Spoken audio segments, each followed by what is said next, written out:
दिंडोरी वृत्तांत, वेद नव्या युगाचा।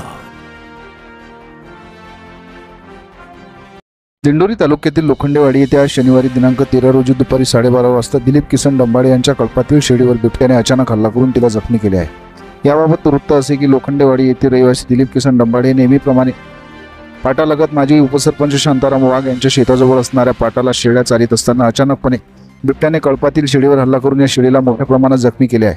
शेळ्या ओरडण्याचा आवाज दिलीप डंबाळे यांना येतात त्यांनी शेळीवर बिबट्या हल्ला करीत असल्याचे बघताच त्यांनी आरडाओरडा सुरू करून शेजारी असणाऱ्या शेतकऱ्यांना बोलावले। त्यानंतर बिबट्याने आवाज ऐकताच शेळीला बिबट्याने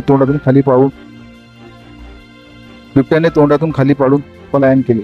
गाभाण असणारी ही शेळी जवळपास 15 ते 20 हजार रुपयाची असून डंबाळे यांनी त्याचा आर्थिक भटका बसला आहे। त्यामुळे येथील शेतकऱ्यांमध्ये व मजुरांमध्ये भीतीचे वातावरण निर्माण झाले आहे। तरी संबंधित विभागाने या बिबट्यांचा त्वरित पिंजरा लावून बंदोबस्त करावा अशी मागणी लोखंडेवाडी येथील शेतकऱ्यांनी ग्रामस्थांनी केली आहे। दिंडोरी वृत्तांत न्यूज विभागीय संपादक बापू चव्हाण, दिंडोरी।